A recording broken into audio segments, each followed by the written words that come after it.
ಇಷ್ಟು ದಿವಸ ತೆಳಗ ಕುಂದಿರ್ತದ್ರಿ, ಇವತ್ತು ಯಾಕೆ ಮ್ಯಾಲೆ ಬಂದು ಕೂತಾರ ಅಂತ ತಿಳ್ಕೊಂಡಿರಿ. ಮತ್ತೆ ನಾನೇನು ಜಾಸ್ತಿ ಮಾತಾಡೋದಿಲ್ಲ. ಇವತ್ತಿನ ಪ್ರಸ್ತುತ ವಿಷಯ ಪ್ರಸ್ಥಾನತ್ರಯಗಳಲ್ಲಿ ಒಂದಾಗಿರುವ ಶ್ರುತಿ ಪ್ರಸ್ಥಾನವೆಂದು ಹೇಳಿಸಿಕೊಳ್ಳುವ ಉಪನಿಷತ್ತಿನ ಒಂದು ಮಂತ್ರ. ಅದು ಮುಂಡಕ ಉಪನಿಷತ್ತಿನಲ್ಲಿ ಬರ್ತಕ್ಕಂಥ ಒಂದು ಮಂತ್ರ.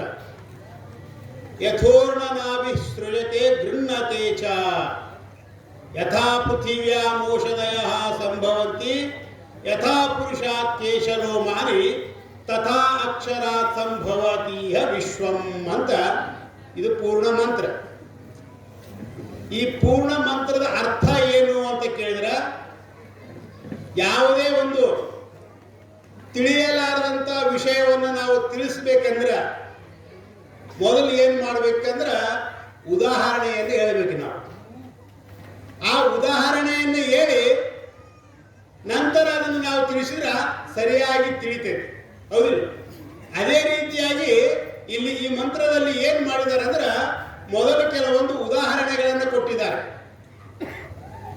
ಆ ಉದಾಹರಣೆಯನ್ನು ಕೊಟ್ಟು ಸಿದ್ಧಾಂತ ಏನು ಅಂತಕ್ಕಂಥದ್ದನ್ನು ತಿಳಿಸ್ತಾ ಇದ್ದಾರೆ. ಈ ಉದಾಹರಣೆ ಮೊದಲನೇ ಉದಾಹರಣೆ ಏನು ಕೊಟ್ಟಿದ್ದಾರೆ ಅಂದ್ರೆ ಯಥೋರ್ಣನಾಭಿ ಸೃಜತೆ, ಊರ್ಣನಾಭಿ ಅಂತ ಹೇಳ್ತಾರೆ. ಈ ದೃಷ್ಟಾಂತಗಳನ್ನು ಯಾವುದಕ್ಕಾಗಿ ಕೊಡ್ತಾ ಇದ್ದಾರೆ ಅಂತ ಕೇಳಿದ್ರೆ, ಈಗ ನಮಗೆ ಕಣ್ಣಿಗೇನು ತೋರ್ತಾ ಇದ್ದಲ್ಲ, ಚಿತ್ರ ವಿಚಿತ್ರವಾಗಿ ತೋರ್ತಕ್ಕಂಥ ಈ ಜಗತ್ತು, ಇದು ಯಾವ ರೀತಿಯಾಗಿ ಸೃಷ್ಟಿಯಾಗಿದೆ, ಯಾರಿಂದ ಸೃಷ್ಟಿಯಾಗಿದೆ ಅಂತಕ್ಕಂಥದ್ದನ್ನ ತಿಳಿಸಲಿಕ್ಕೆ ಹೊರಟಿದ್ದಾರೆ. ಅದರಲ್ಲಿ ಈ ಜಗತ್ತು ಉತ್ಪತ್ತಿ ಆಗಬೇಕಾದ್ರೆ ಅನೇಕ ಮತವಾದಿಗಳು ಅನೇಕ ಕಾರಣವನ್ನು ಹೇಳ್ಕೊತಾ ಬರ್ತಾ ಇದ್ದಾರೆ, ಅನೇಕ ರೀತಿಯಿಂದ ಹೇಳ್ತಾ ಇದ್ದಾರೆ. ಕೆಲವರು ಏನ್ ಮಾಡ್ತಾರೆ ಅಂದ್ರೆ ಈ ಜಗತ್ತು ಹೆಂಗ್ ಉತ್ಪತ್ತಿ ಆಗೈತಪ್ಪ ಅಂತ ಕೇಳಿದ್ರೆ ಅವ್ರು ಹೇಳ್ತಾರೋ ಕಣಗಳಿಂದ ಉತ್ಪತ್ತಿ ಆಗಿದೆ, ಅಣುವಿನಿಂದ ಆರಂಭವಾದಿಗಳು ಅಂತಾರೆ. ಅವ್ರು ಏನ್ ಮಾಡ್ತಾರೆ ಅಂದ್ರೆ ಕಣಗಳಿಂದ ಉತ್ಪತ್ತಿ ಆಗೈತಿ ಅಂತ. ಕಣಗಳಿಂದ ಹೆಂಗ್ ಉತ್ಪತ್ತಿ ಆಯ್ತು ಅಂದ್ರೆ ಈ ಸಾಮಾನ್ಯವಾಗಿ ಮೊದಲು ಏನಿರ್ತದೆ ಅಂದ್ರೆ ಮಣ್ಣು ಇರ್ತದೆ. ಮತ್ತೆ ಈ ಮನೆ ಮುಂದಿನ ಮಣ್ಣಲ್ಲ, ಇಟ್ಟಂಗಿ ಬಟ್ಟಿ ಮಾಡ್ತಾರಲ್ಲ, ಆ ಇಟ್ಟಂಗಿ ಬಟ್ಟಿ ಮಾಡೋರು ಏನ್ ಮಾಡ್ತಾರೆ ಅಂದ್ರೆ ಜಿಗಿಯಾಗಿರ್ತಕ್ಕಂಥ ಮಣ್ಣು ಎಲ್ಲೈತೆ ಅದನ್ನ ಹೋಗಿ ಹುಡ್ಕೊಂಡ್ ಬರ್ತಾರೆ. ಅವ್ರು ಮೊದಲು ಹುಡ್ಕೊಂಡ್ ಬಂದು ಏನ್ ಮಾಡ್ತಾರೆ ಅಂದ್ರೆ ಆ ಮಣ್ಣನ್ನ ತೋರಿಸಿ ಹದ ಮಾಡಿ ಮೊದಲು ಏನ್ ಮಾಡ್ತಾರೆ, ಇಟ್ಟಂಗಿ ಮಾಡ್ತಾರೆ. ನೀವು ಮನೆ ಕಟ್ತೀರಿ, ಮನೆ ಹೆಂಗ್ ತಯಾರಾಯ್ತು? ಮನೆ ಹೆಂಗ್ ತಯಾರಾಯ್ತು ಅಂದ್ರ ಇಟ್ಟಂಗಿ ಕೂಡಿ ಏನಾಯ್ತು, ಒಂದು ಗೋಡೆ ಆಯ್ತು, ಗೋಡೆ, ಹೌದಿಲ್ಲ? ಗೋಡೆ ಕೂಡಿ ಒಂದು ಮನೆ ಆಯ್ತು, ಹೌದಿಲ್ಲ? ಹೆಂಗ ಇದು ಮನೆ ತಯಾರಾಗಬೇಕಾದ್ರೆ ಮೊದಲ ಕಣ ಕೂಡಿ ಆಗೈತಿಲ್ವ? ಮಣ್ಣಿನ ಮೊದಲು ಮಣ್ಣಿತ್ತದು, ಮಣ್ಣಿನ ಕಣಗಳು ಕೂಡಿ ಒಂದು ಇಟ್ಟಂಗಿ ಆಯ್ತು, ಇಟ್ಟಂಗಿ ಕೂಡಿ ಗೋಡೆ ಆಯ್ತು, ಗೋಡೆ ಕೂಡಿ ಒಂದು ರೂಮ್ ಆಯ್ತು, ಮನೆ ಆಯ್ತು. ಹಂಗ ಈ ಜಗತ್ತು ಅಂತಕ್ಕಂಥದ್ದು ಪರಮಾಣುವಿನಿಂದ ಉತ್ಪತ್ತಿ ಆಗೈತಿ ಅಂತ ಕೆಲವರು ಹೇಳ್ತಾರೆ. ಆದ್ರೆ ಇನ್ನೂ ಅನೇಕ ಮತವಾದಿಗಳು ಬೇರೆ ಬೇರೆ ಹೇಳ್ತಾ ಇದ್ದಾರೆ. ಆದ್ರೆ ಈ ಮಂತ್ರದಲ್ಲಿ ಬಂದಿರತಕ್ಕಂಥದ್ದು ಏನಂದ್ರ ಯಥೋರ್ಣನಾಭಿ ಸೃಜತೆ ಗೃಹ್ಣತೆ ಚ ಅಂತ ಹೇಳ್ತಾರೆ. ಅಂದ್ರ ಈ ಜಗತ್ತನ್ನ ಸೃಷ್ಟಿ ಮಾಡ್ಬೇಕಾದ್ರ ಯಾವುದೇ ಒಂದು ಕಾರ್ಯ ಉತ್ಪತ್ತಿ ಆಗ್ಬೇಕಾದ್ರ ಅದಕ್ಕೆ ಎರಡು ಕಾರಣಗಳು ಹೇಳ್ತಾರೆ ಶಾಸ್ತ್ರದಲ್ಲಿ. ನಿಮಗೂ ಗೊತ್ತೈತೆ, ಈಗ ಒಂದು ಮಗು ಹುಟ್ಟಬೇಕಾದ್ರ ಎರಡು ಕಾರಣ ಬೇಕಲ್ರಿ. ಗಂಡ ಹೆಂಡತಿ ಇದ್ದಾಗ ಮಗು ಹುಟ್ಟುತ್ತಿಲ್ಲ. ಏನು ಗಂಡ ಒಬ್ಬ ಇದ್ದ ಬೇರೆ ಹೆಂಡತಿ ಒಬ್ಬಕ್ಕಿದ್ರೆ ಹುಟ್ಟುತ್ತೋ? ಇಲ್ಲ, ಗಂಡ ಹೆಂಡತಿ ಇಬ್ಬರು ಇದ್ದಾಗ ಒಂದು ಮಗು ಹುಟ್ಟುತ್ತೈತಿ. ಅದಕ್ಕನೇ ಶಾಸ್ತ್ರದಲ್ಲಿ ಏನಂತಾರೆ ಅಂದ್ರೆ ಕಾರಣಗಳು ಎರಡು ಪ್ರಕಾರವಾಗಿ ಹೇಳ್ತಾರೆ. ತಾಯಿ ಉಪಾದಾನ ಕಾರಣ, ತಂದೆ ನಿಮಿತ್ತ ಕಾರಣ ಅಂತ ಹೇಳ್ತಾರೆ. ಆ ಎರಡೂ ಕಾರಣಗಳಿಂದ ಮಗು ಅಂತಕ್ಕಂಥದ್ದು ಉತ್ಪತ್ತಿಯಾಗೈತಿ.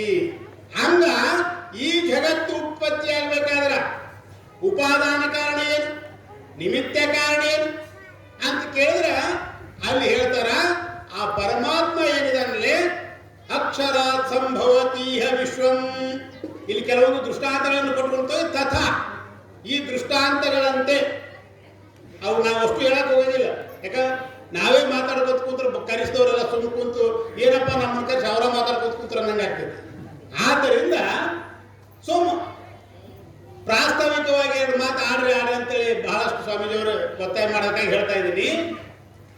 ಅಲ್ಲಿ ದೃಷ್ಟಾಂತದಲ್ಲಿ ಹೇಳ್ತಾರ, ಒಬ್ಬ ಪರಮಾತ್ಮ ಈ ಜಗತ್ತಿಗೆ ಅಭಿನ್ನ ನಿಮಿತ್ತೋಪದಾನ ಕಾರಣನಾಗಿದ್ದಾನೆ. ಅಭಿನ್ನ ಕಾರಣನು ಅಂದ್ರ ನಿಮಿತ್ತ ಕಾರಣನೂ ಅವನದನ, ಉಪಾದಾನ ಕಾರಣನೂ ಅವದನ, ಮತ್ತು ಅಷ್ಟೇ ಅಲ್ಲ ಅಭಿನ್ನವಾಗಿದ್ದಾನೆ, ಅದರಾಗ ಪ್ರವೇಶ ಆಗ್ಯಾನಂತ.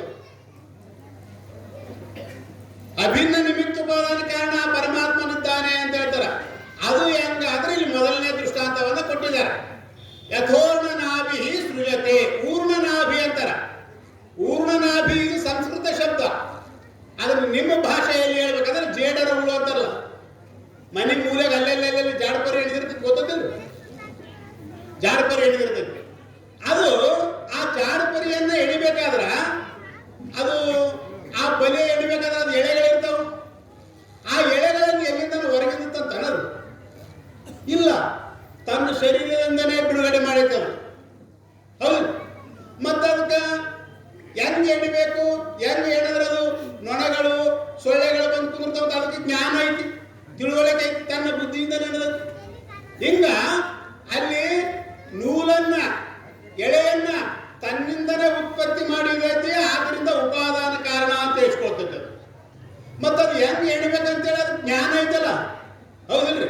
ಅದು ಜ್ಞಾನ ಬೇಕಲ್ಲ, ಆ ಜ್ಞಾನ ಇದ್ರನ್ನ ಮಾಡಬೇಕು. ಈ ಗಡಿಗೆ ಮಾಡ್ಬೇಕಾಗೈತಿ, ಗಡಿಗೆ ಕುಂಬಾರ ಮಾಡ್ತಾನ, ಕುಂಬಾರ ಮಾಡ್ತಾನ, ನಾವು ಮಾಡಬೇಕು ಬರ್ತದೆ. ಆ ಗಡಿಗೆ ಹೆಂಗ್ ಮಾಡ್ಬೇಕಂತಕ್ಕಂಥ ಜ್ಞಾನ ಬೇಕು. ಆ ಜ್ಞಾನ ಇತ್ತಂದ್ರೆ ಆ ಕಾರ್ಯವನ್ನು ಮಾಡ್ಲಿಕ್ಕೆ ಬರ್ತೈತಿ. ಹಂಗ ಅದಕ್ಕೂ ಕೂಡ ಜ್ಞಾನ ಐತಲ್ಲ, ಆದ್ದರಿಂದ ಅದಕ್ಕೆ ನಿಮಿತ್ತ ಕಾರಣ ಅಂತ ಕೂಡ ಹೇಳಲ್ಪಡ್ತದೆ. ಈ ರೀತಿಯಾಗಿ ಒಂದೇ ಹುಳು ಅದು ತನಗೆ ಬೇಕಾದಾಗ ಏನ್ ಮಾಡ್ತದ, ಆ ಬಲೆಯನ್ನ ಎಣಿತದ. ಬೇಡ ಆಯ್ತಂದ್ರೆ ಅದು ಗೃಹ್ಣತೆ ಚಂದ್ರ ಅದನ್ನು ನುಂಗಿ ಬಿಡ್ತದ. ಹಂಗ ಪರಮಾತ್ಮನಾಗಿರ್ತಕ್ಕಂಥವನು ಈ ಜಗತ್ತಿಗೆ ಅಭಿನ್ನ ಕಾರಣ, ಅಭಿನ್ನ ನಿಮಿತ್ತೋಪಾದಾನ ಕಾರಣ, ಅರ್ಥಾತ್ ನಿಮಿತ್ತ ಕಾರಣನೂ ಅವನೇ, ಅಭಿನ್ನ ಉಪಾದಾನ ಕಾರಣನೂ ಅವನೇ. ಈ ರೀತಿಯಾಗಿ ಪರಮಾತ್ಮ ಒಬ್ಬನಿಂದಲೇ ಈ ಜಗತ್ತು ಸೃಷ್ಟಿಯಾಗೈತಿ ಅಂತ ಹೇಳ್ತಾರೆ. ಹೆಂಗ ಅಂದ್ರ ಈಗ ನೋಡ್ರಿ ನೀವು, ಈ ಜಗತ್ತಂತಕ್ಕಂಥದ್ದು ಪರಮಾತ್ಮನಿಂದ ಸೃಷ್ಟಿಯಾಗೈತಿ. ಅವನು ಅಭಿನ್ನವಾಗಿದ್ದಾನ, ಭಿನ್ನ ಇಲ್ಲ. ಈ ಸೃಷ್ಟಿಗಿಂತ ಪರಮಾತ್ಮ ಭಿನ್ನ ಇಲ್ಲ. ಏನು ಭಿನ್ನ ಅದನು ಇಲ್ಲ. ಹೆಂಗ ಈ ಜಗತ್ತಿನಲ್ಲಿ ಪರಮಾತ್ಮ ಅಂತಕ್ಕಂಥದ್ದು ಎಲ್ಲ ಕಡೆಗೆ ತುಂಬಿಕೊಂಡೈತೆ, ಅದು ಓತಪ್ರೋತವಾಗೈತಿ. ಈಗ ಓತಪ್ರೋತ ಉಳಿದದ್ದು ಬಿಡ್ರಿ, ನೀವು ಉಳಿದದ್ದು ಬಿಡ್ರಿ. ಈ ದೇಹ ಅಂತಕ್ಕಂಥದ್ದನ್ನ ಯಾರು ಸೃಷ್ಟಿ ಮಾಡ್ಯಾರ್ರಿ? ನೀವಂತ್ರಿ ಅಪ್ಪ ಅವ್ವ ಸೃಷ್ಟಿ ಮಾಡ್ಯಾನಂತ್ರ, ಹೌದು? ಅಪ್ಪ ಅವ್ವ ಸೋಮ ನಿಮಿತ್ತ ಅವರು. ಒಂದ್ ವೇಳೆ ತಂದೆ ತಾಯಿನ ಈ ಶರೀರವನ್ನು ಸೃಷ್ಟಿ ಮಾಡ್ತಾ ಇದ್ರ ಅಂದ್ರ ಮಕ್ಕಳು ಇರಲಾರ್ದ ಜಗತ್ತಿನಲ್ಲಿ ಯಾಕೆ ಇರ್ತಿದ್ರು?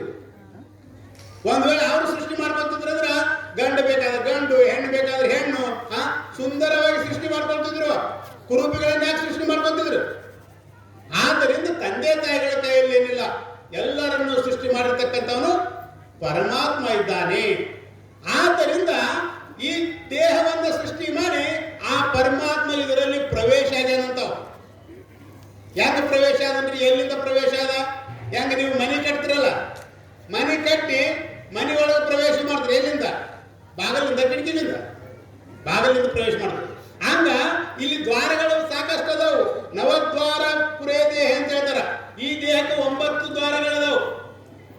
ಯಾವ್ದ್ರಿಂದ ಪ್ರವೇಶ ಮಾಡ್ತಂದ್ರ ಇವು ಯಾವ ದ್ವಾರದಿಂದ ಪ್ರವೇಶ ಆಗಿಲ್ಲವ ತತ್ ಸೃಷ್ಟ ತದೇವ ಅನುಪ್ರಾವಿಶ್ಯತ್ ಅಂತೇಳಿ ಮತ್ತೊಂದು ಕಡೆ ಉಪನಿಷತ್ತಿನಲ್ಲಿ ಬರ್ತಾ ಇದೆ.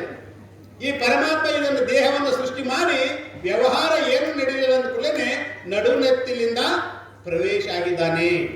ಆ ನಡುನೆತ್ತಿಲಿಂದ ಪರಮಾತ್ಮ ಪ್ರವೇಶ ಆಗ್ಯಾನ ತಿಳ್ಕೊಂಡು ಮತ್ತೆ ಹೊರಗೆ ಹೋಗಬಾರ್ದು ಅಂತೇಳಿ ಹುಟ್ಟಿದ ನಂತರ ಅವಾಗ ಏನಾಗ್ತದ್ರೆ ನೆತ್ತಿ ಇಲ್ಲಿ ಚರ್ಮ ಅಷ್ಟ ಇರ್ತದೆ, ಹಿಂಗ ಆರ್ತಾ ಇರ್ತದೆ ಅದು ನಡುನೆತ್ತಿ. ಅವಾಗ ಇವ್ರು ತಾಯಂದಿರು ಏನ್ ಮಾಡ್ತಾರೆ ಅಂದ್ರೆ ಆಗ ಎಣ್ಣೆ ಹಾಕಿ ಕುಡಿಸಿ ಗಟ್ಟಿ ಮಾಡಿಬಿಡ್ತಾರೆ, ಮತ್ತೆ ಪರಮಾತ್ಮ ಹೋಗಬಾರ್ದು. ಹಿಂಗ ಆ ಪರಮಾತ್ಮ ಬೇಡ. ಕಾರ್ ಗಾಡಿ ಒಬ್ಬ ಇಂಜಿನಿಯರ್ ತಯಾರು ಮಾಡಿದ್ರೆ ಕಾರ್ ಗಾಡಿ ವ್ಯವಹಾರ ನಡೆಯಂಗಿಲ್ಲ, ಮತ್ತ ಅವನು ಅದ್ರೊಳಗೆ ಕುಂತು ನಡೆಸಬೇಕಾಗ್ತದೆ. ಹಂಗ ಪರಮಾತ್ಮ ಈ ದೇಹವನ್ನ ಸೃಷ್ಟಿ ಮಾಡಿ ಇದರ ವ್ಯವಹಾರವನ್ನೆಲ್ಲ ಅವನೇ ನಡೆಸ್ತಕ್ಕಂಥದ್ದು ಆಗಿದ್ದಾನೆ. ಇನ್ನೂ ಅನೇಕ ದೃಷ್ಟಾಂತಗಳಲ್ಲಿ ಪೃಥ್ವಿಯಲ್ಲಿ ಮನುಷ್ಯನಲ್ಲಿ ಸಸ್ಯಗಳ ಬಗ್ಗೆ, ಮನುಷ್ಯನಲ್ಲಿರ್ತಕ್ಕಂಥ ಉಗುರು ಕೂದಲುಗಳ ಬಗ್ಗೆ ಇನ್ನೂ ಪೂರ್ಣ ಮಂತ್ರ ಇದೆ. ಎಲ್ಲ ಪೂಜ್ಯರು ನಿಮ್ಮೆಲ್ಲರನ್ನು ಕುರಿತು ಸವಿಸ್ತಾರವಾಗಿ ಉಪದೇಶ ಮಾಡೋರಿದ್ದಾರೆ. ನಾವು ನೀವೆಲ್ಲರೂ ಕೇಳಿ ಧನ್ಯರಾಗೋಣ ಅಂತ ಹೇಳ್ತಾ ನಾನೆರಡು ವಾಣಿಗೆ